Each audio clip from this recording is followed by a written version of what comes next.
Hello again, welcome to All For Women's Football. It's nearly time. You can just smell it, sniff it. It's just around the corner, and I can't wait. The other thing that's just around the corner is us talking about the WSL, which kicks off in under 2 weeks.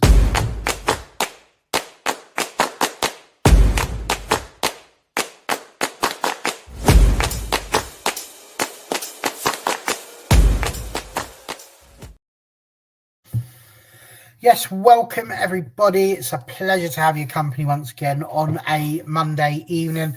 And we are here to discuss all things WSL. It's nearly time for the season to begin, and it's felt like a big, long gap between the WSL ending and starting again.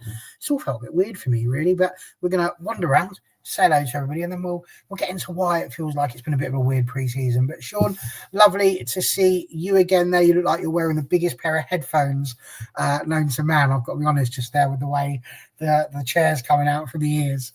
But lovely. How are you, sir? All well? All good. Good to be back. This season's coming around far too quickly for me. I could do with another month off, if I'm totally honest. But here we are. The cards are falling this way, and I'm looking forward to talking about it. Smashing. Well, it's good to have you back as you've been away for a few weeks. So nice to have you back here. And of course, somebody who has sort of start with this really pretty much every Monday that we've been on so far has been Freya. Lovely. How are you doing, young lady? I like you. I'll come back. Good. Thank you. Happy to be previewing it at last. It feels like so much has happened over the summer. So yeah, can't wait to get into it. Absolutely. And we have got, statistical royalty, I think we can say here. I'm in awe of this gentleman and the things that he manages to find and throw out there upon Twitter. So yes, welcome to San Bicarino Statorino. How are you? Yeah, very well. Thank you. Thank you for having me on. I'm not sure about statistical royalty and the best stat man in the business. No one tell Joker Bernstein that was what you labelled me as, but I'll take it. I'm happy with it. And yeah, I'll take the payment later, mate. It's not a problem. It's absolutely fine. No dramas at all. But seriously, excellent work on Twitter. I love it. I really do. Just every once in a while you find things, and especially when you're throwing things out like last season and people like Katie Zellam's rubbish. And I'm like, no, but look what he's put there. There might be some more Katie Zellam stats this season coming. Yeah, I probably wouldn't look at them this season if I'm honest with you. Mostly spent on the bench. But never mind. That's another day and another chat. Well, it's been a bit weird for me, I think, because we had the Euros, which was lovely as well. But pre-season, I don't think has really felt much like a pre-season. This is, I think, the problem when you start entering the WSL is that you get like little bits going on, but because you don't see the matches and there's not a lot going on, and you get what they decide to give you off of the table of pre-season football, you don't get to see too much really. So it kind of feels like it's been just a little bit of a void. I mean, I don't know, Sean, what do you say? You say you could have done with another month, but then, you were off gallivanting around Switzerland and enjoying yourself and things like that following Wales. But does this pre-season just feel like that little bit odd for you as well? No, because to be fair, I don't care about pre-season. Like, I literally pay no attention. I think it's one of the most meaningless things to talk about pre-season games, tactics, whatever. Like, I couldn't care less about pre-season, so I'm not really into it. I think it was just for me that, the Euros final happened on a Sunday, whatever Sunday it was.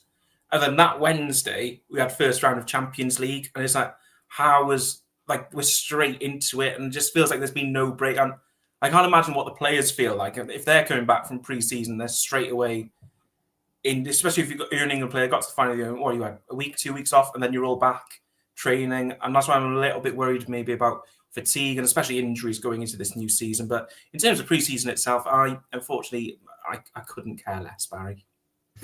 Okay, well, I'm very pleased I came to you first on that one. It's certainly set the tone for the show. But I do kind of get it, Freya, because pre-season it is a bit of a much ado about nothing, really. And this is, I think, kind of the point I was trying to make, is that because there's not really any information coming out, you don't really get to...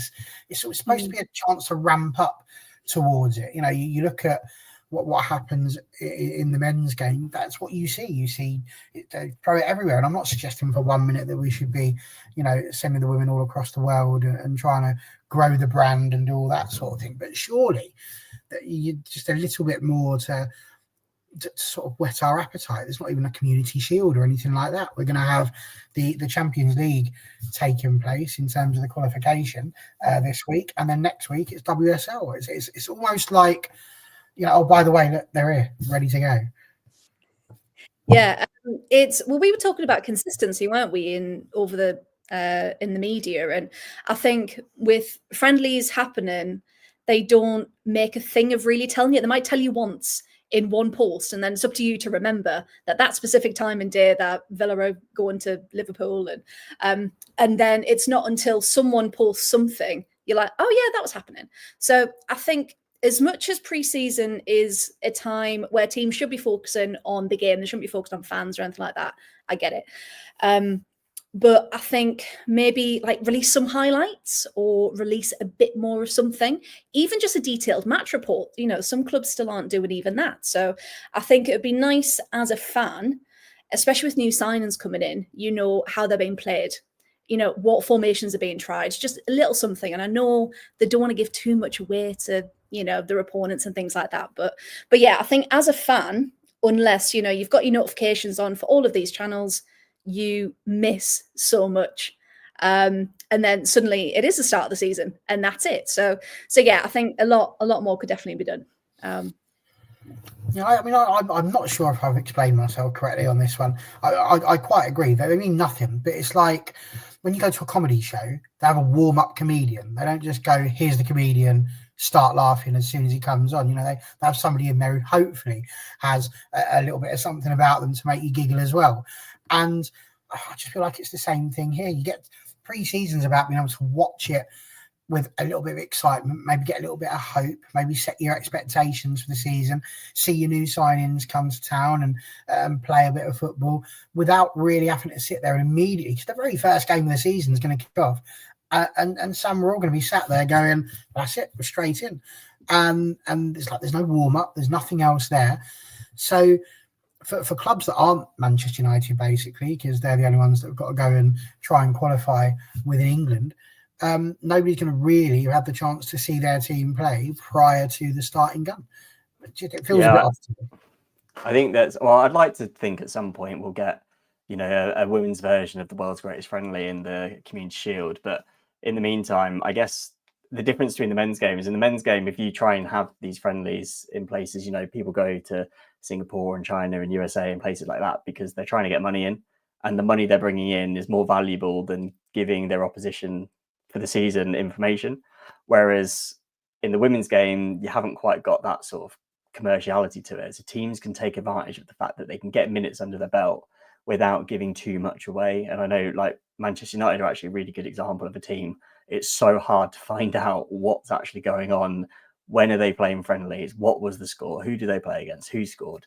Never mind how did the rest of the players play. And I think if teams don't need to give that information across, they don't need to give them something that or give away something that their opening day opponents might be able to use against them. They're not going to. And realistically, the clubs aren't really going to make much money out of, trying to sell tickets for these games or trying to fly the players halfway across the world or putting highlights out. So until the demand is there from the fans, I don't think the clubs are going to do anything about it. They're just going to sort of set up shop. But yeah, I think as a sort of byproduct of that then does mean that we're sort of sitting around twiddling our thumbs trying to see any little bit of information we can and basically making our fantasy teams, and that's about it. And then it's like, oh, it's starting now. Okay, right, let's go. No, I tend to agree. In general, there are lots of people in the comments, which is nice to see as well. So do keep on with those throughout the show.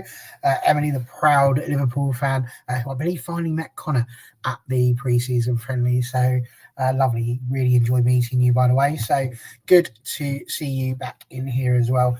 And yeah, feel like Liverpool are promising, but not the finished product, which is fair.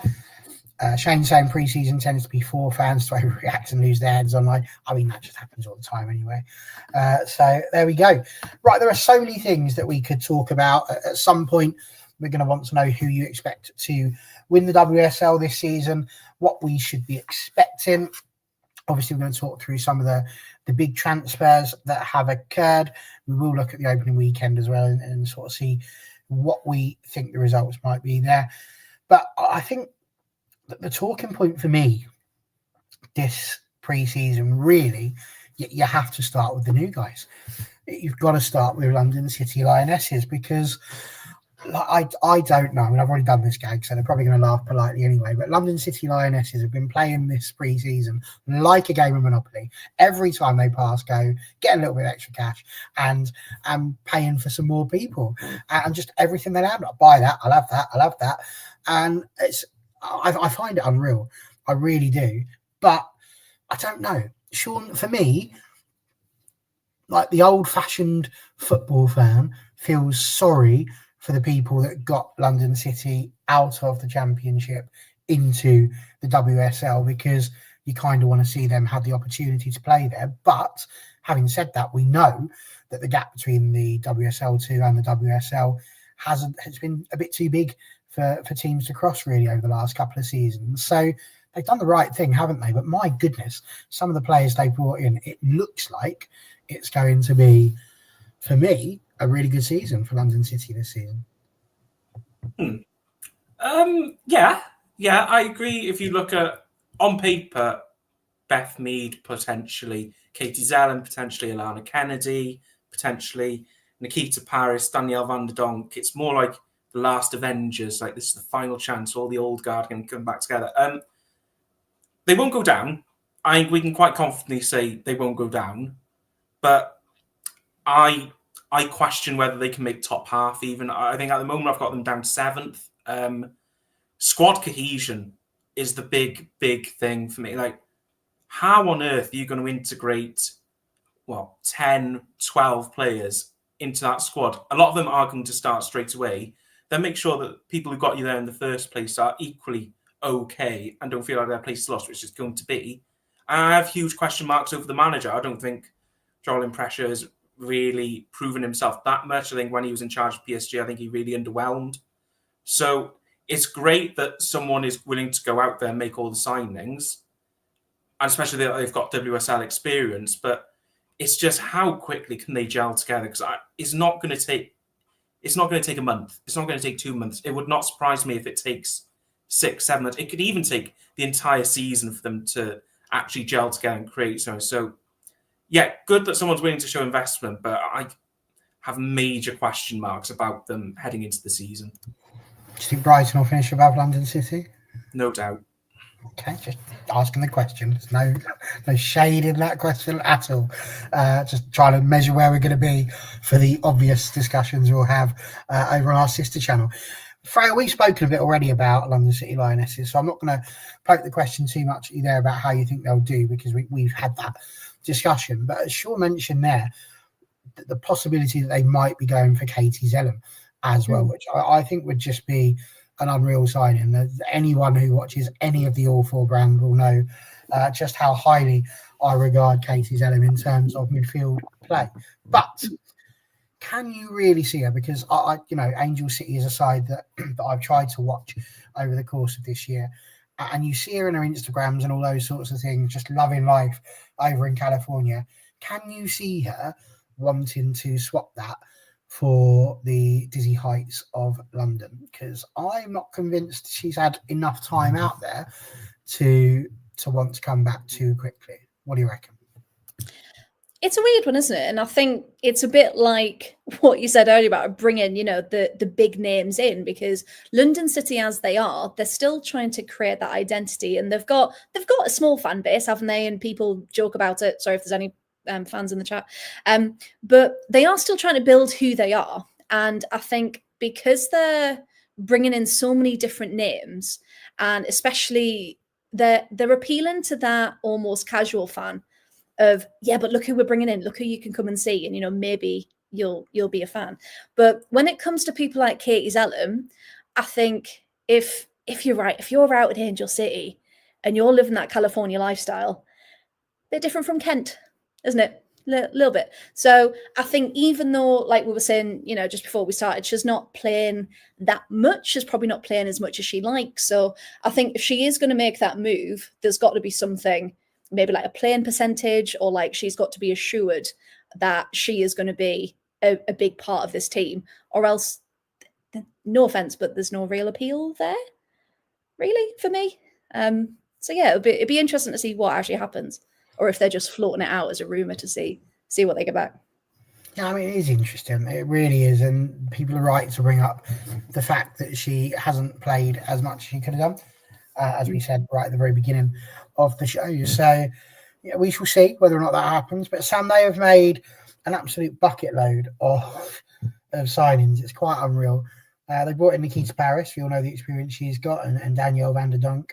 But people like Elena Linari and, of course, Yana Fernandez then from Barcelona.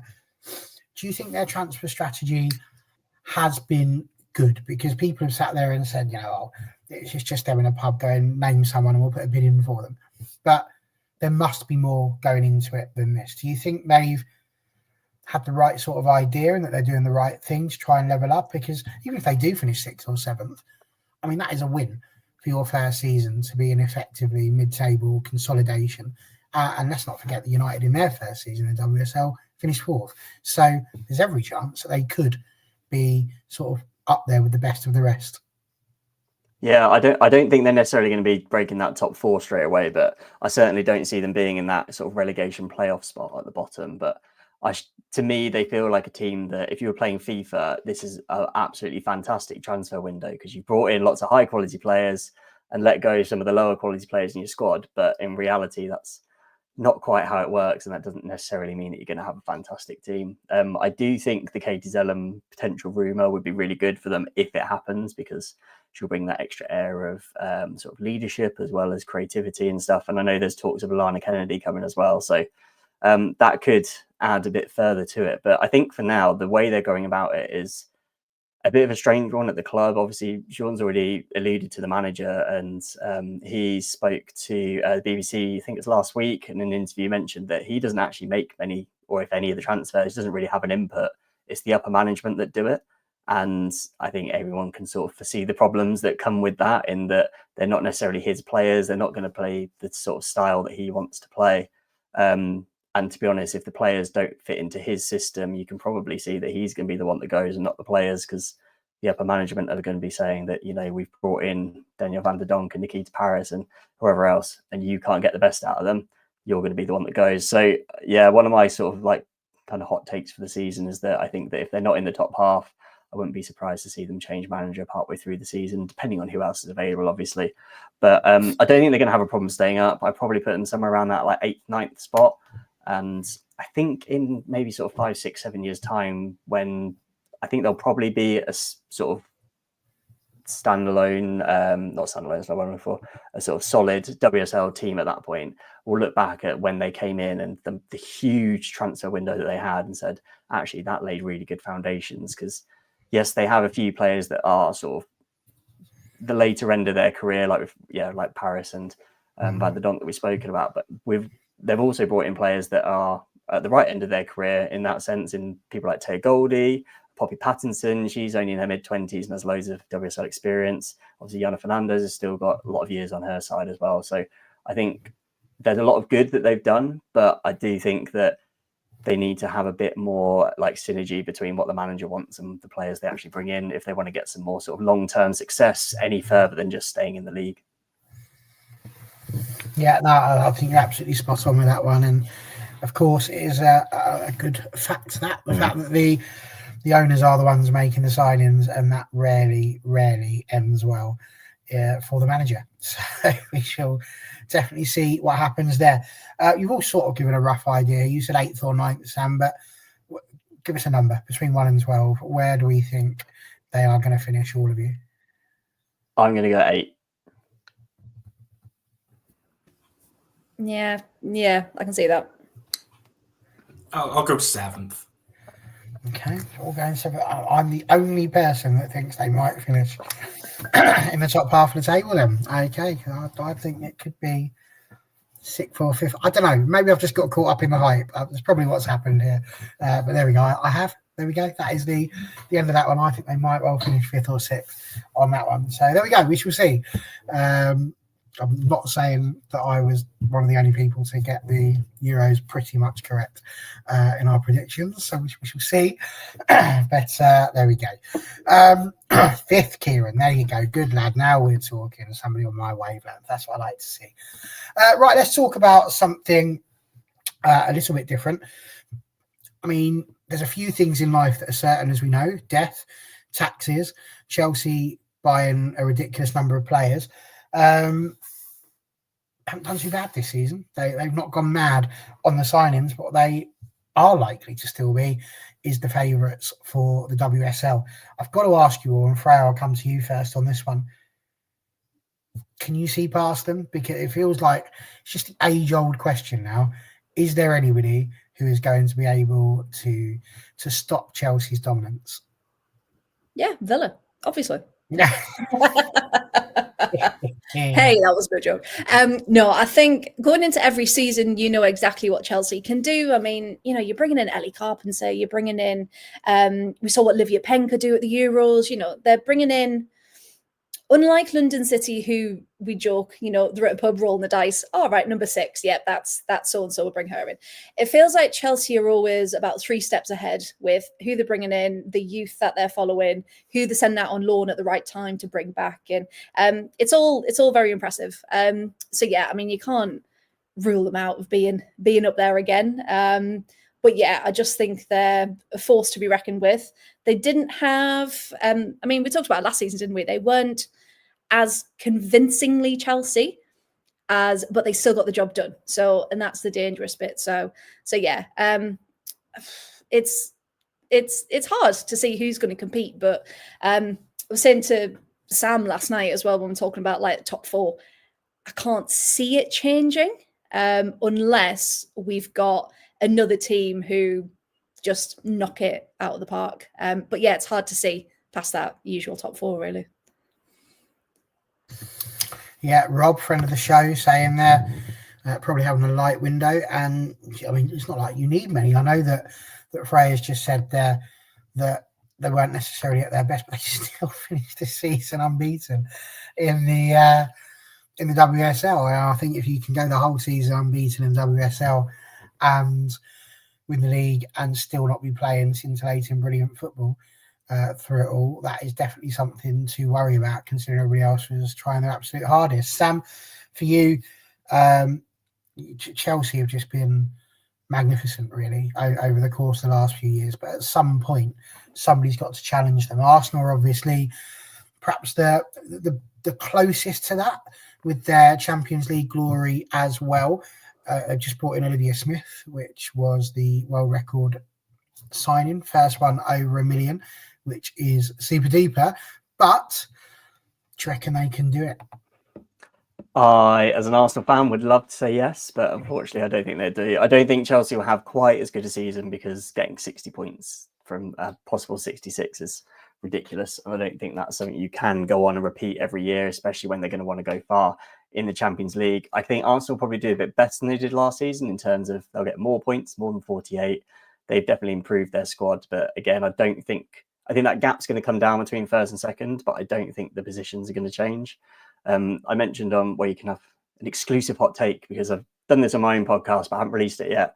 But the difference for me between Chelsea and Arsenal is that at their peak, they are both so good. Their ceiling is probably about the same. You know, if they played a match against each other where both teams are in really good form, it'd probably be a draw, or if not, one team would win by a goal here or there.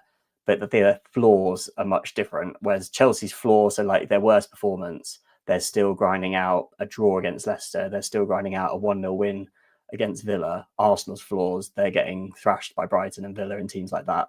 So if you're wanting to win the title, you can't get away with that kind of performance. And I think Arsenal maybe still have it in them. We'll have to wait and see if they've managed to sort that out over the summer. But Chelsea, I can't see them slipping up. And, you know, if they do get beat, they'll get beat by the odd goal against City, Arsenal, maybe United. Whereas Arsenal will probably drop points and quite a lot of points to the teams in the bottom half again. So, yeah, that's the difference to me. At their best, they're both great. but at their worst, Chelsea are just so much better. And that's why I think they're going to win the title again. Just the frustrating thing about Chelsea, absolutely, is that they, even when they're rubbish, still are better than most.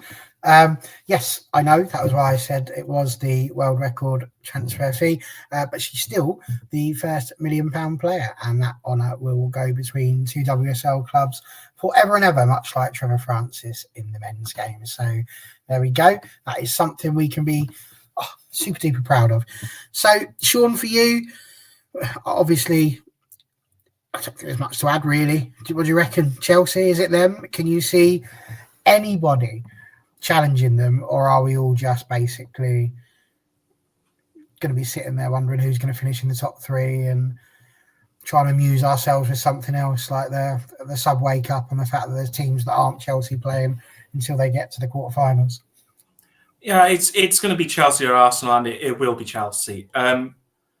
Arsenal are a moments team, whereas Chelsea is a marathon team. I think you look at Arsenal after their Champions League games, that Villa loss where they played their B team and got hammered, the Brighton loss where they played their good team and got hammered by us, even the win against West Ham, that 4-3, if West Ham were competent for maybe 10 minutes, they would not have won that game. The 0-0 against Everton, the draw against Man United at the start of the season, against these lesser teams, Arsenal need to improve a lot. But yeah, there's something about Chelsea that they can just keep going and going and going for such a long period of time, and that's something no other team in this league can do. Look, that's why Arsenal won the Champions League, because Arsenal, in moments when it matters, can turn up, and it'll not surprise me if Arsenal beat Chelsea once, maybe even twice this season. But I do just think over a season, Chelsea are just far more superior than any other team in this league. I mean, they are. It's hard to disagree with that. Sam, we'll throw it back over to you. We've spoken a bit about Arsenal and Chelsea there. There's two other teams that make up what we would call now, I suppose, the traditional top four, as it has been over the course of the vast majority of these seasons, with the exception of the year that Liverpool just placed Manchester United. I hate that I have to say that, but there we are. That's a fact, so we have to throw it out there. What do you make of the two Manchester clubs? There's a little bit of talk there of Grace Clinton potentially going to Man City, or rumours, but what can you see from those two clubs? Do you still see United finishing above City? Can you see City mounting too much of a challenge to try and do that? I mean, looking at some of the players they've brought in, they've got Benet, obviously, from Young Boys. They brought her in, and she was very good for Switzerland during the Euros. But anything for you there? Do you think much of a shift there? Yeah, I think Man City are going to be ahead of United this season. I don't think it's going to be anywhere near as close as it was last season. Unfortunately, Barry, sorry. But if you look at last season, Man United obviously finished a point ahead of Man City, but City have, in my opinion, probably the two best attacking players in the league in Bunny Shaw and Lauren Hemp, maybe even three, because Viv Miedema is not far behind in that group. But they both spent, between them, more than the season out injured. So they missed out on a lot, and they still ended up top goal scorer and top assister. So those two players especially can stay fit alongside people like Miedema. Mary Fowler did fantastic. Like you mentioned, they brought in Iman Benet, who is a really good prospect. And I spoke to Ellen Nellard recently, who covered her a lot over the Euros and has said about how amazing she is as well. So really excited for that. Yeah, I think this year, Man United, I think it could work in a little bit in Man United's favour in almost a backhanded compliment type way, because I think United will have the opportunity to focus more on the cups, because I don't think they're going to be close to third or fifth. I think they're going to be in fourth on their own, because I think there's City, if they don't have an injury crisis again, are going to be far better. And I don't think any of the sort of bottom eight are going to be close to being good enough for Man United. So I think they're going to be comfortable in the league, can potentially go quite far in a cup. Wouldn't be surprised to see them in a FA Cup final again. But yeah, I think Grace Clinton's a really strange one as well, because obviously you mentioned there's rumours recently of her going to Manchester City. We saw a week or two ago, there was quite a lot of rumours of her going to Arsenal, which never really went further than rumours. So it does seem a bit strange that there's multiple teams that are potentially buying her. Is that necessarily that there are just teams looking at buying her and that's a coincidence? and sort of just because she's really good? Is it because her agent's trying to get her to get a move out of Man United for some reason? Does she want to leave? Does she want to stay around Manchester? Does she want to move to London, where rumoured partner is? Who knows? So yeah, it's strange that it's a bit up in the air for Grace Clinton. It might just be coincidence, but there might be something more to it, in that she's actually trying to get a move out and her agent's doing what they can. I mean, it surely does feel that way, doesn't it? Like there is something more than meets the eye to this whole Grace Clinton thing. I mean, for you, I mean, United have also added to their ranks two fantastic Swedish players as well. So, I mean, they're going to be there. But Sam's got a really good point there about the fact that Bunny Shaw. I mean, everybody's been raving about Russo potentially getting the Ballon d'Or, and she scored as many goals in a whole season for Arsenal as Bunny Shaw did in half a season for Manchester City. So it's going to be one of those tricky ones, isn't it? Do you think it might be sad times for Manchester United? I'm going to shock you, Barry, because I have United in third. Because although City, I think, have better players, one thing no one is discussing is the managerial appointment that they've made, which I think could be one of the worst managerial choices in the last 5 years. And I've been so unimpressed with the tactics of Jäglers. He's managed Denmark for a good amount of time now. And in the past 3 years, Wales have played Denmark 4 times. So I feel like I've got an idea. And there should be a gulf between how Denmark play and how we play. And there hasn't been. He plays very boring football. It's very possession-based. And players like Pernilla Harder should not be boring to watch. Players like Sinja Brun should not be boring to watch. And he has transformed them in that Denmark system to boring players to watch. It is so system football rather than having those flair players in that instinct, just doing something that they want to do.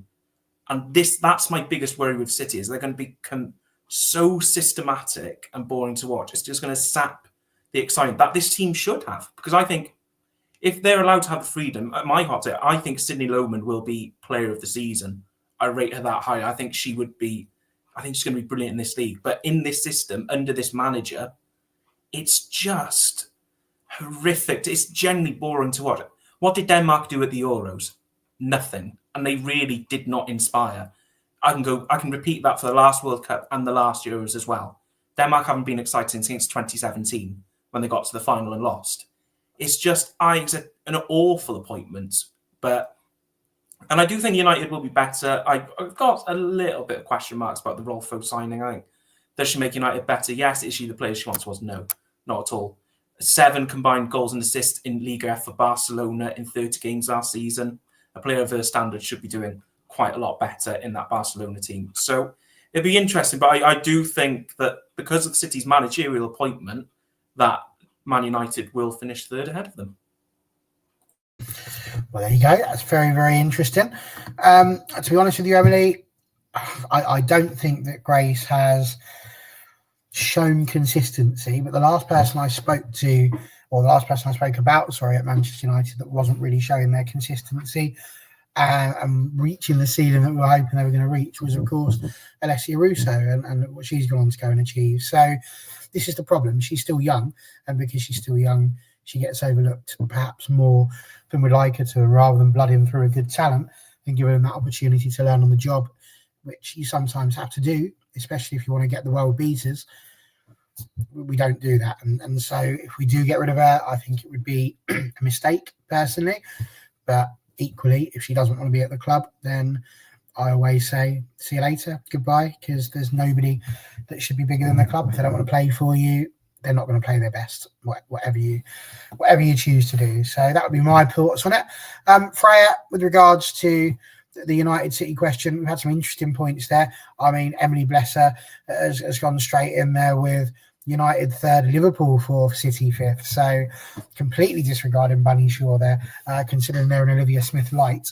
I'm not sure where that confidence comes from. I'm just checking your little tracker again. to see who they've brought in that's a forward that can replace them. And I can't say I'm seeing it right now. So maybe need a few more signings. But what do you think? How's that top four going to finish? Yeah, I think it's. I've listened to all your points. Thank you very much. No, I think City are going to push ahead of United. I think it'll be. I don't know. It might even be like a Chelsea City. I can see City really, really pushing on. So I think United, as it stands, it just, again, from an outsider's perspective, it just doesn't feel like there's enough there, especially with Champions League coming in, especially with all of these other things to focus on. It just doesn't feel like the window's been enough. And I know there's been rumours of other deals that have, maybe happened and the agreement's not gone through. And so, yeah, it just feels like there's a little bit of a dark cloud over United at the minute from an outsider's perspective. So I do think they'll be up there, but I think City are going to be pushing ahead, unfortunately, for you. Okay, so ladies and gentlemen, what have we learnt over the course of that 37 minutes? Really, just that Sean's the only person who's likely to be back on this show again anytime soon. I'm joking. Everybody's entitled to their opinion and we love it. Right, quick fire round now in terms of this one. And really it's quite a simple one, providing you've been following Freya's transfer tracker. Because I just want to know what you think the transfer of the season is likely to be. Who do you think is going to be the most impactful signing that has been made? There's been a few, we've mentioned them, obviously, at some of the bigger clubs. If you're Sean, you might be looking at Fionn Morgan, obviously going off to West Ham. I'm sure that's something that he will be considering within the bowels of his brain there. But yeah, and I'm not going to tell anybody to go first on this one. I'm going to go for whoever feels either bravest or the most prepared for that question. Yeah, I've got one to put in. I think the most impactful in terms of, or like the best signing in terms of the impact they'll have on their team is probably Shamaka Ndozi at Brighton. She's obviously, that's exactly what I was about to say. Great minds think alike. Exactly the woman I was going to say. So I am really pleased yes, absolutely. 100%. Well, if I give a little spiel, then you can add on anything that I miss. But I think she's probably one of, comfortably top 10, maybe even a top 5 goalkeeper in the world. She won the AFCON this year, or the women's AFCON this year with Nigeria, and was goalkeeper of the tournament, kept the most clean sheets. She's obviously got loads of Champions League experience. She's got World Cup experience as well. So I think for someone of her caliber to go to somewhere that's not a Champions League club, she's going to be, improving realistically whatever the goalkeeper situation is. Brighton last season have had 2 decent goalkeepers in Bagley and Lurk.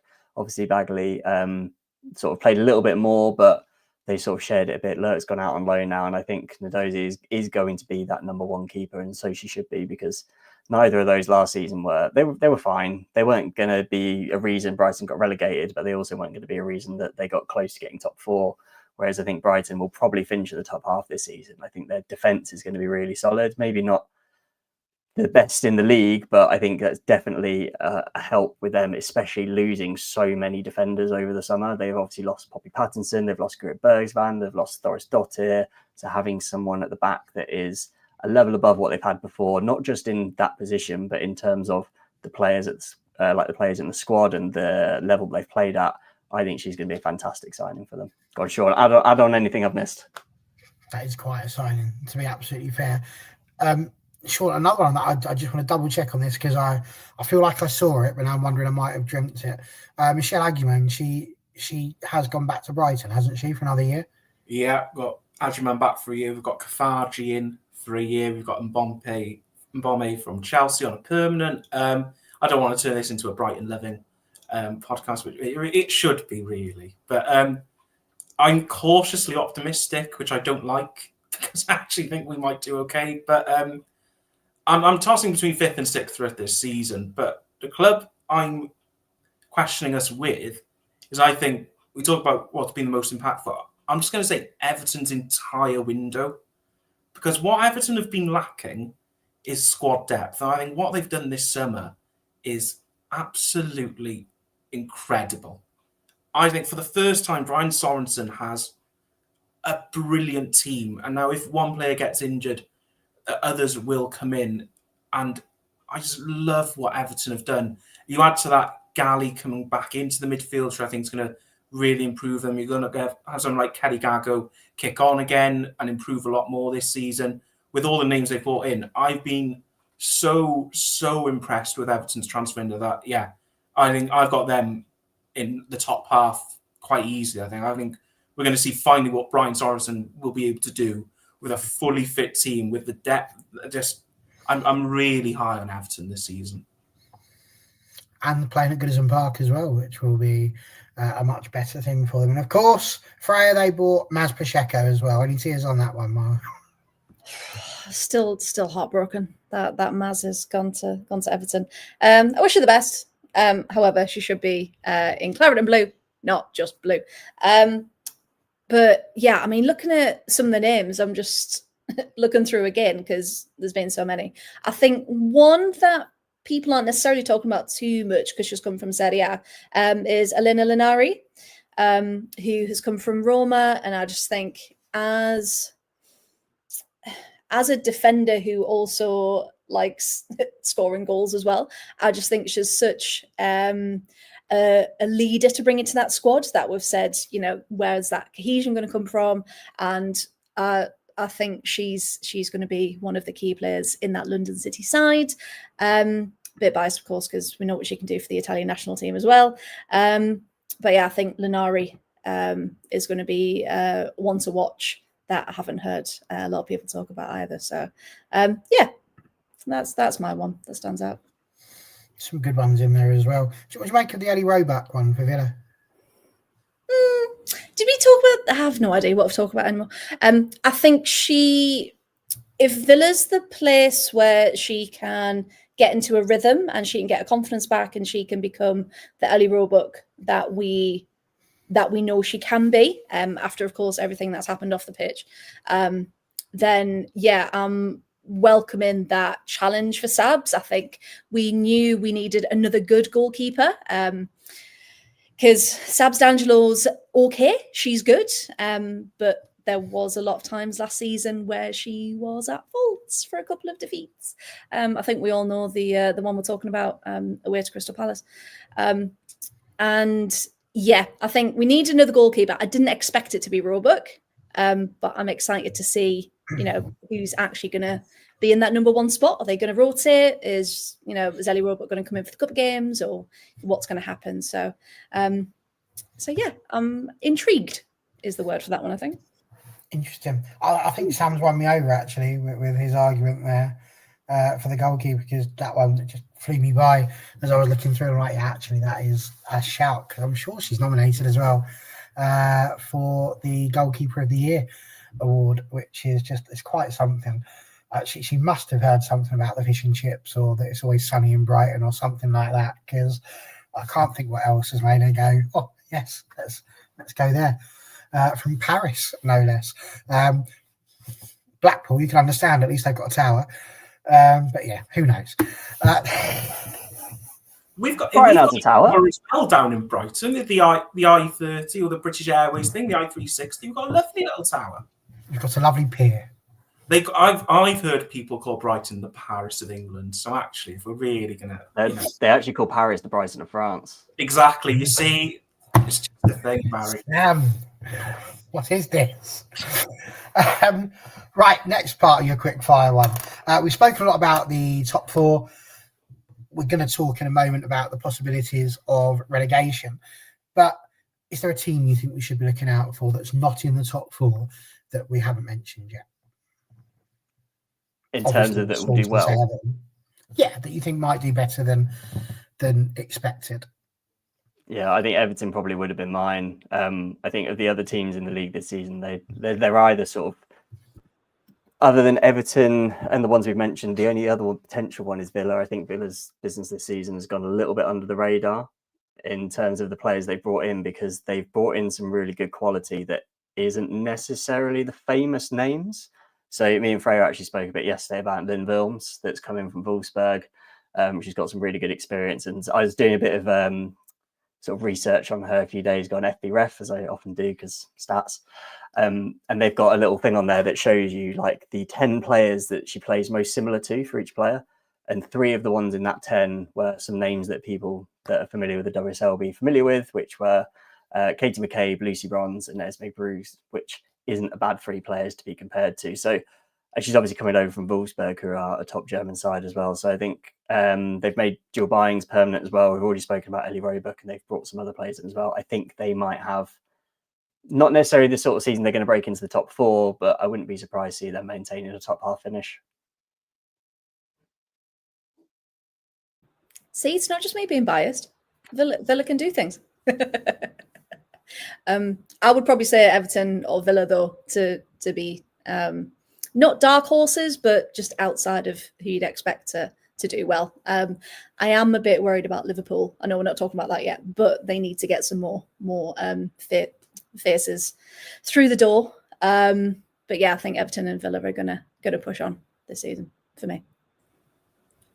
The only team we haven't talked about yet, who I don't think will, which I generally don't know. The only team I either don't know against is West Ham, because we've seen the Sport Face said they've kept hold of Martinez, which is really good and really good bit of business for them. But there's no surprise factor now with Martinez. We know what she's going to do.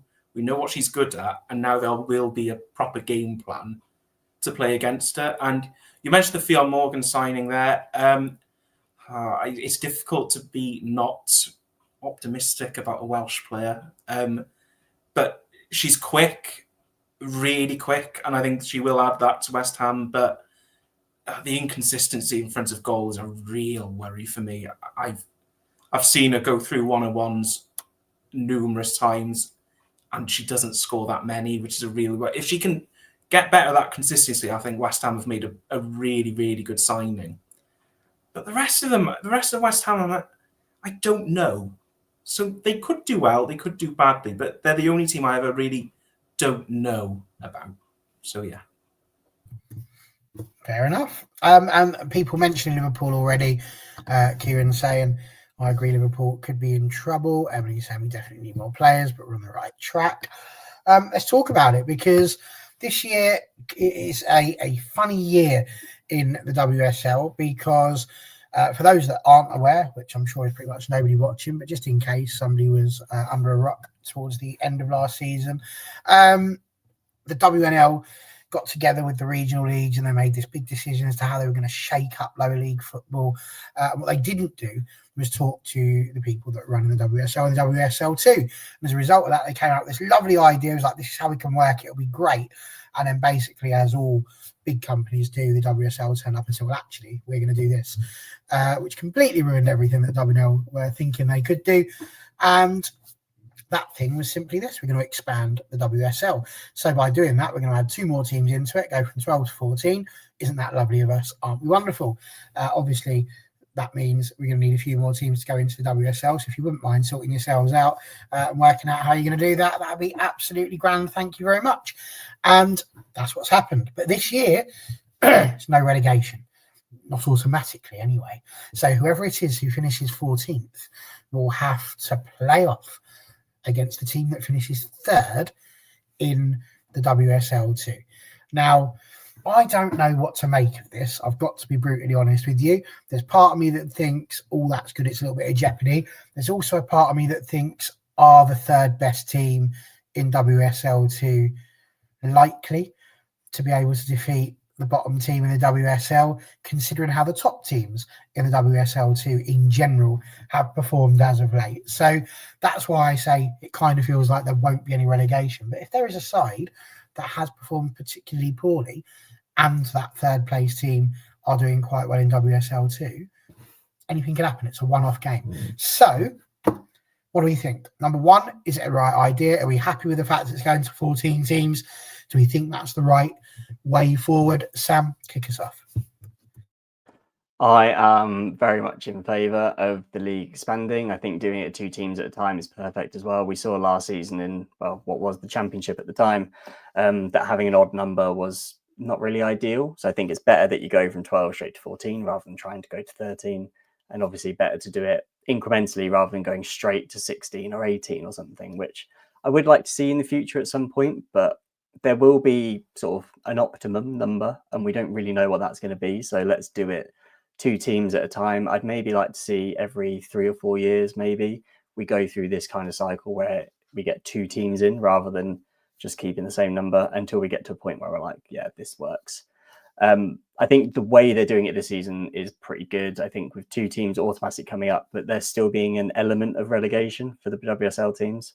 Still, because I don't really like the fact that like you get this a lot of American sports. Obviously, NWSL is the same, where if you're not going to be at the top table, if you're not going to be close to getting into the playoffs or whatever the system is at the top, what's the point for the rest of the season?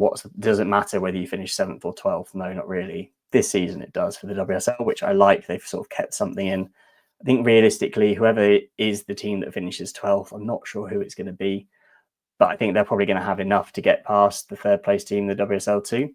But like I say, it's going to be a one-off game. I think it's going to be really interesting. Something we haven't really had in the women's game, this kind of thing, is certainly not for a while at least. So I'm really excited to see this happen. And I can guarantee that at the end of the season, wherever this game might be, hopefully it's going to be at a big stadium. You're going to get big crowds there. I think there's going to be a lot of interest in it, this sort of relegation promotion playoff. Hopefully it gets to be a big spectacle as well. And obviously, if nothing else, bring a lot of interest back into the women's game. No, for sure. Freya, your thoughts on it? And do you think that's something they might, if it is successful, look to try and repeat again? And if they did, I don't know how you feel about it, but I would rather, if that was going to be the case, that it was the team that finishes bottom, if they're going to play off with perhaps the team that finished 2nd, or whatever, but if there was an additional playoff, so I suppose really it would have to be the team that finishes 2nd bottom that plays off with the chance to stay up. But do you think that's something they might consider doing? Maybe. I think there definitely still should be that relegation spot for that final place. Oh my God, brain not working. I'll blame the baby. That bottom place team. I do think that should automatically be a relegation, and the playoff being that 2nd off bottom. And then you're right, between the 2nd in the championship, because I was looking at last season who would have been that 3rd place team. It was Charlton. And I genuinely think Charlton would have given Crystal Palace a run for their money. And, even Leicester, Villa, even to some extent, because Charlton drew with them in pre-season. So we know what teams in the championship can do. So yeah, I'm all for that in the future. I do like the idea of giving more championship teams the opportunity, especially when it was so close between London City and Birmingham last season. Like, that was brutal going down to the last day. But yeah, I mean, you've got the money Newcastle are putting in, you've got Durham have got loads of funding now, and now more than ever, there's chances for those teams to actually bridge the gap and not just go up to come back down again. So yeah, I'd like to think so. That's a thing for the future. I mean, the more I think about it, Sean, the more I think that, yes, that could potentially be a better way, because you could throw playoffs into WSL too. But if you do that, are you putting an unprepared side potentially up there again? Whereas if they can beat a team that has been down the bottom of the WSL, you'd figure they've maybe got a fighting chance of staying up the following season. But also looking at it from a club point of view, lots of clubs might say, right, we're going to throw money at it this season and we're going to give you more than we'd usually give you. If that then doesn't work, they finish 2nd and they don't make it, they might not put that funding in again the following season. It becomes a bit of a lottery almost. Do you think there's a good thing about maybe striking while the iron's hot and there is the investment in the game? It's something I've really thought about and tossing about, and I don't know if I like the expansion. I'm going to just, because I think the way football is becoming now, we're going to go up to 14 teams, more games. And as Sam was saying, maybe built to 16, 18, more games. You throw in the League Cup, more games. The FA Cup, more games. Then you're going to have a Euros or a World Cup, more games. And then they want to introduce a Club World Cup for the women, more games. As someone who's worked in club football, I've seen players throughout the season, after games, just how their bodies react to a long season. And I'm just really pro player welfare, pro everything like that. And I just think more teams, we're going to see a lot more injuries. We're going to see a lot more unavailability. And you've got to throw in all the international fixtures as well during the season you've got into it. We're going to come to a stage where we're going to have, when do these players get a break? Because you've already seen Lauren James get injured after the Euro, playing in the final, getting hurt, and now she's out for the start. Leah Williamson picked up a knock. Lucy Bronze with a fractured tibia. I just think because the iron is hot, because we do have such momentum, I think there's a pressure strike. Right, do now. Don't care. Do it now. It's going to look good.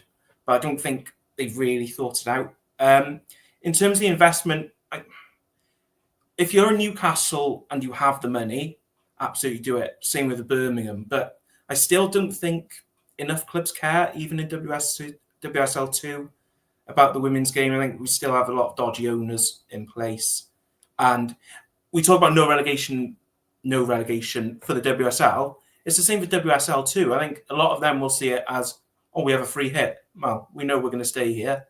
Oh, sod it. We don't really need to do anything this season. That's the worry I have for a lot of these owners in WSL, WSL2 for this season. Well, you know what? We're kind of guaranteed to be here, so let's not bother with the investment. I think it really is a two-way thing. But yeah, I have a lot of questions about it. Yeah, I think they're valid questions. I think personally, it kind of feels like to me that those questions are more around the rest of the calendar. Like, I think domestically, you probably should have more league games. I mean, I've always argued that 22 league games in the WSL just isn't enough, really, because the secondary argument for this is, well, where do you blood your young players? Where do you get these players and bridge that gap to give them the opportunity to play? You're not going to do it in the WSL games because it's literally a case of if you lose 2 games, you might not win the title. You might not make it into third and make it into the Champions League. So, you know, maybe it's an argument for stopping to faff about with this Subway Cup and just make it, you know, a straight knockout rather than, you know, having the 3 games for everybody in a league that really is irrelevant. Because let's be honest, it's still going to be one way, the Chelsea or Arsenal probably. So why are we bothering with the facade of the leagues and all that jazz? It just feels like more, as you mentioned. So fair point, and maybe something to talk about during the season. Right, the opening weekend. We're down to the last few questions, really, and the opening weekend is obviously kicking off very, very soon, Friday, the 5th of September. A game that honestly has got more draws, I think, than we've ever seen from cup games and all of that sort of ilk. Chelsea versus City, the game that everybody wanted to see again this year, is going to be the opener. So I'll run down the list of the games. You guys give us an idea as to what you think is in store for the opening weekend. So Sean, Chelsea City, what do you see happening? I think it'll be a lovely start for Chelsea, and they'll lead to a 2-0 win. I can't see City winning at all. Straight in. Freya? I mean, I'd like it to be tighter, but yeah, probably Chelsea, but maybe a 2-1 instead. Sam? Yeah, I don't think it's going to be a thrashing, but I do think it's going to be a Chelsea win. I think with new manager and a few new signings, like we said, this is probably perfect time for Chelsea to play City. So yeah, I'm going to go for probably something like a 2-1 as well. I was thinking that might be a draw, but you guys are very confident. I'm not going to be swayed on this one. Stick with that. I'm going to Chelsea drawing with City on the first day of the season. But we shall see.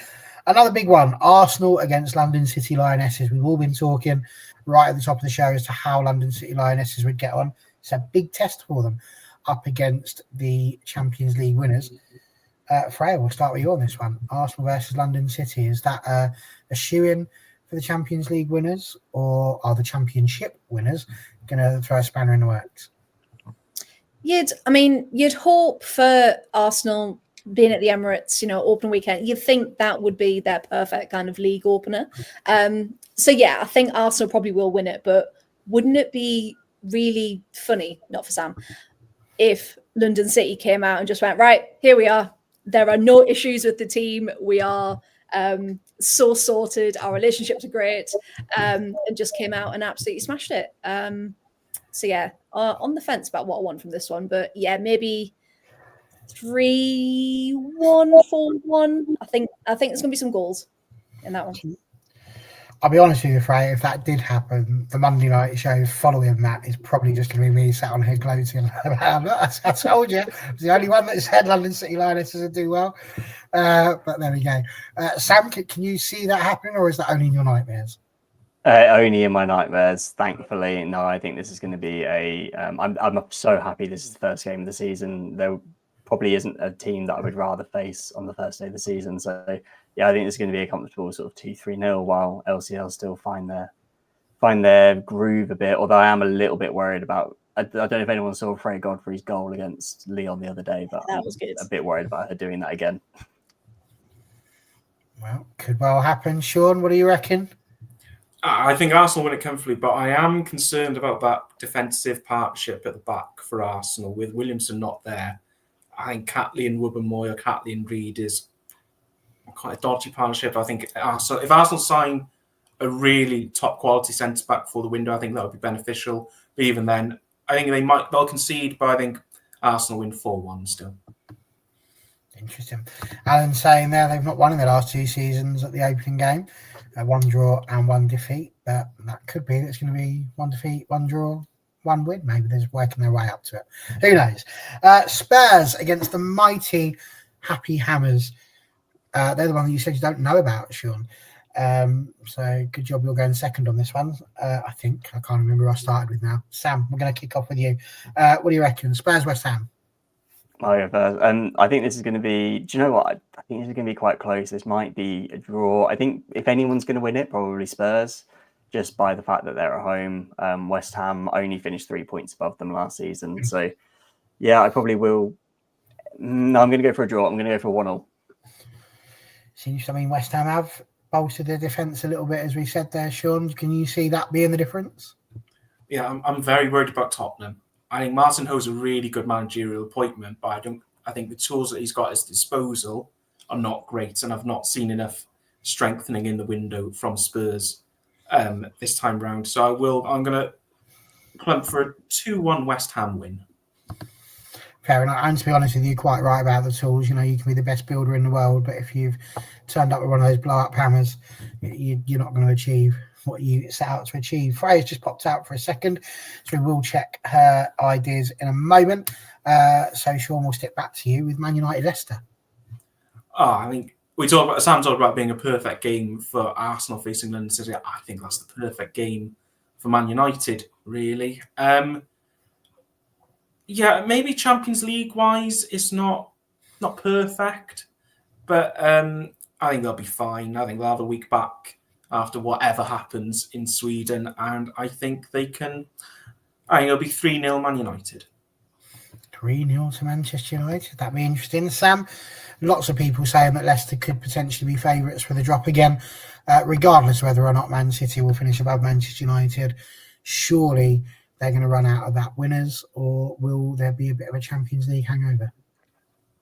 Yeah, it's a bit of a painful one for me. Leicester is sort of like my second favourite WSL team because they're my closest team. But no, I'm going to have to go for a Man United win here. I do think Leicester haven't strengthened their squad anywhere near as much as what they've lost. So Barry, you'll like this as well because I think Man United, come the end of game week 1, I think Man United are going to be top of the league. I'm going to go for a 4-0 win in this one. Stop the count, end it there. That's what we all need to do. Frey, you've missed out on 2 there whilst you're away. So Spurs, West Ham, and Man United, Leicester. Yeah, sorry, I thought my house was haunted for a little Absolutely bit, but fine. we're good. I'm fine. Yes, so the Man United game. No, Spurs. I promise I'm listening. I think West Ham are going to win that one. I just think they've got something about them. I think Spurs are just they're a bit meh. End of last season, and I know they beat Arsenal the other day, but it's who cares about pre-season? So yeah, I think West Ham are going to win that one, and yeah, I think Man United are going to easily win over Leicester. Leicester can have some surprise moments though. Again, they beat Villa astronomically last season out of the blue. No one was expecting that. So yeah, I think what, 3-0 United's Leicester, maybe? Something I around there. hope you're right, but I mean, Leicester have been a bogey team for United over the years. I've seen some Just can't predict it. turgid matches against Leicester that you just sort of roll over 1-0 and you thank the Lord that you came out of it with all 3 points. So, yeah, could be a tricky one. We'll stick with you, Freya, for Liverpool Everton, which is, for me, the standout tie, I think, actually, of the opening weekend, an Anfield derby, a Merseyside derby to kick us off. Yeah, strange from that. A couple of my Everton friends have said, why have they done that opening day of the season? Like, get some, like, drum up some support first and then have it. But yeah, I think Everton are going to do it. I really do. They've won the last couple of derbies that they've had. So yeah, I've got faith that this team are gonna smash it again. I feel like this could be a theme because all of you have certainly praised Everton to the hilt. But Sam, is that what you're seeing there? Everton getting a cheeky away win to kick off the season? Yeah, I think they will. I was just looking at their sort of results away at Liverpool in the league over the last few years. They've, in the last 4 seasons, or the last 4 times they've met anyway at Liverpool, it's been an aggregate score of 7-0 to Everton, 4 wins. And I think that's probably going to end up being 5 wins. I don't think it's going to be a goal fest, but I think considering Everton have strengthened this season, I think Liverpool's relatively, squad quality wise remain the same. I think Everton are going to do them probably 1 or 2-0. Sean, is that where you're going? Do you not think the addition of the Scottish Sam Kerr for Liverpool is going to be enough? No, Liverpool are another one I'm ever so slightly worried about. I can see Liverpool finish bottom 3. I don't know what they saw from Gareth Taylor at the end of last year. I thought, oh, he's the one we want. That was the brand of football we want here at Anfield. No. I think it'll be a long season for Liverpool, but I do think Everton will win this 1-0. Fair enough. And Sean, I suppose we've got to start with you on this next one. Brighton against Aston Villa. Both sides potentially, as we mentioned there, a new goalkeeper mentioned there for Brighton, but also Villa potentially being the dark horses as well. So what are you making of that one? Is this got draw written all over it? No. No, we're going to win 7-0, Barry. Don't you know? You take that back. I'm really excited about the Kafaji-Ajman link-up that we're going to have this season. And Mbome in the defence. And Manuela Vanagas, another one I think is a really underrated signing. It's very rare you get a left-footed centre-back these days. I think her and Mbome are going to be really good. I'm slightly worried about our wider areas, but I think Brighton will win 3-1. 3-1, fair enough. Freya, what are you going with? I always like Brighton away because there's always a red card and there's always a penalty and there's always drama. So you can guarantee it's going to be a good match regardless of the score. I think it'll be tight. I really do. I think there'll be goals at both ends. It's just. Well, saying that, we've brought in Delond, we've brought in Wilms, so I think actually our defence is going to be pretty good. So I might say a 3-2, but I don't know who to. Interesting. Okay, well, Sam, we've had the 2 stakeholders in that competition. What are you saying from a neutral's point of view? Yeah, I've got the one in the middle without any bias. Well, yeah, I mean, Freya said a moment ago about red cards last season. This fixture was the one that produced 2 red cards, 1 for each team, and it was 4-2. I think Michelle Adjaman scored her first WSL goal in this game as well, so there's a bit of history between the 2 sides. I think this is going to be one that's going to be really built up, and I cannot wait for it to be last on the Women's Football Show because I think it's going to be 0-0 and it's going to be an absolute sort of like dud game. It's not going to be that interesting, but I think probably Villa, if that is the case, Villa will probably come away the happier team, taking a point away at Brighton. Well, there we go. I think that's going to be very interesting, which leads us to the standard sort of final questions. We spoke a little bit about relegation. We spoke a little bit about the title. Who is going to finish bottom of the WSL and have to have their playoff match? And who is walking home with the trophy again? Sean. Chelsea champions, Leicester bottom. Straight in, no thinking about it. He's happy with that. Freya, do you disagree?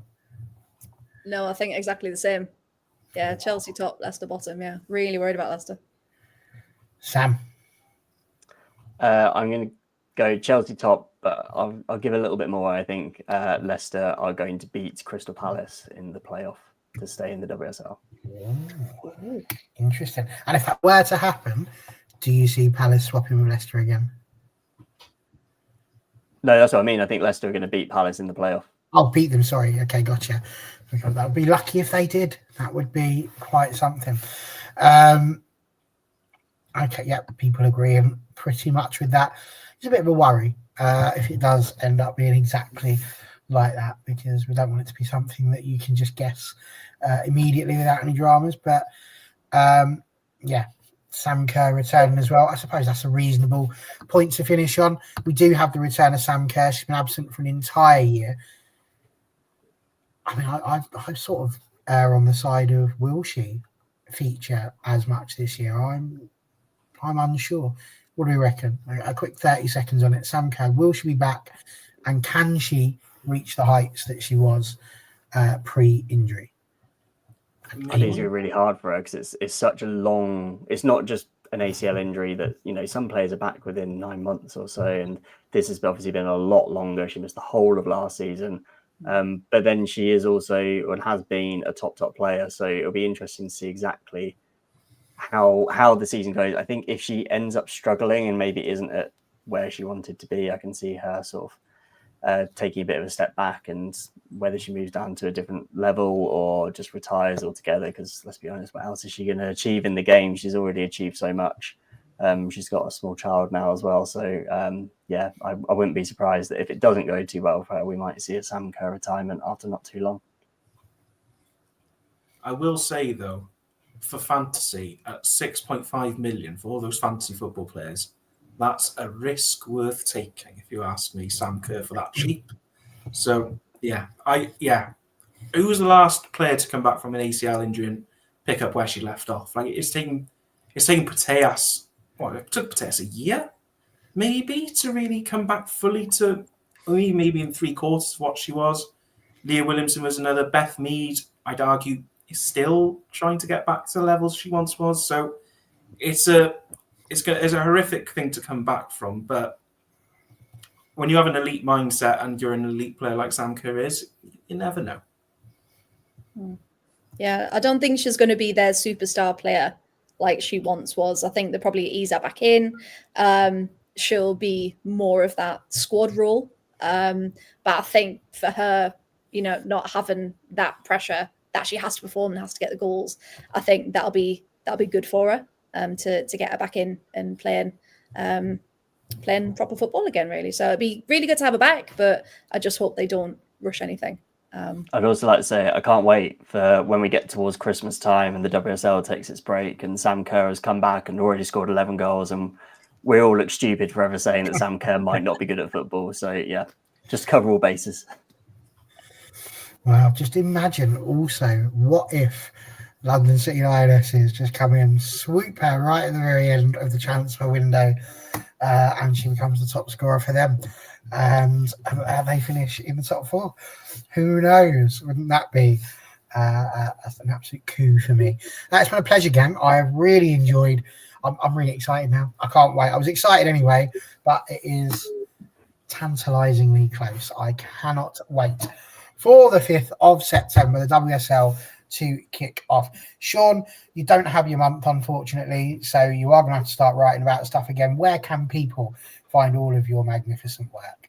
Yeah, at Sean Misra on Twitter, doing a lot of things for Adult Wales this season, a lot of podcasts, a lot of stuff for them, on TikTok, and yeah, just here, there, and everywhere, really, Barry. Can you, and I appreciate this might be a very difficult thing to do, but I did want you to do this the last time I asked for you to pop on. Can you give us a little bit of the headlines as to what is happening with the Gennaro Adrian Premier this year? There's some sort of big news that you were sharing. What should everybody need to know about that? Yeah, so we're having a league review. So we're going to see what change we want to make. That's all it is. We've just had it announced it's going to be a league review. It's going to be the results and the findings will be coming out in the spring, and it's going to be a very player-led athlete review of the league. So a lot of listening to the players, a lot of listening to the coaches. Don't really know what way it's going to lean so far. Is there going to be an expansion? We don't know. But yeah, I think it's going to be an exciting season in Wales for sure. I hope so anyway. And the national team are good. We're playing Australia. We're going to beat Australia in October. It's going to be wonderful. There you go. Amazing stuff. Freya, where can people find you and all of your fantastic work? Yes, so you can find the podcast and my articles and things like that. And the transfer tracker we've been talking about is on thewhole115yards.com. Wednesday night, I'm doing another WSL preview show on the Absolute Women's Football Show. That's live on Wednesday, and we're doing a WSL 2 preview show the following week as well. So yes, give the Absolute Football Podcast a look if you like. Thank you very much. Excellent stuff. And please do go and see some of the things that Freya has been doing there with the whole 115 yards. It is very good. And of course, the king himself of the stats. Where can people find these stats? Because I love a stat. It is one of my favourite things to do. So where can people get more of these stats served up to them on a daily basis? There'll be plenty more stats. It's a little bit quiet now, but once the season kicks off, I'll be posting loads of stats, especially on X and Instagram. You can follow at Statarino. And then we've also got the Decoding the WSL podcast, which is all about the stats and facts. There's myself, Jacob Bernstein, who's also really into his stats as well, Tom Marr and Izzy Duddy from Fantasy WSL, from Aerial Fantasy, I should say. We're sort of the regulars on it. We have a few others that come on during the season. Freya was actually on a record last night, which will be out hopefully later this week. So yeah, you can find that wherever you get your podcasts and on YouTube, and you'll see hopefully over the next few weeks and months we're taking a few steps up the production levels of that as well. So it'll be really good content, and you can follow that on Instagram as well at Decoding the WSL. Super stuff. So there we go. Go and follow these three because they're far more intelligent and articulate than I. I'm just here for a gag, really. So all good fun. Thank you very much. It's been a pleasure. It's so close. The UWCL, that's the big one, and that's in 2 days' time. We will see the first games of those. I'm a little bit nervous, guys. I can't lie. So if there's no show next week, you know why. It's because I'm just rocking somewhere in a corner, screaming that maybe we require a new manager. Who knows? We'll find out what a season it's going to be, and it's right around the corner. Take care, everyone.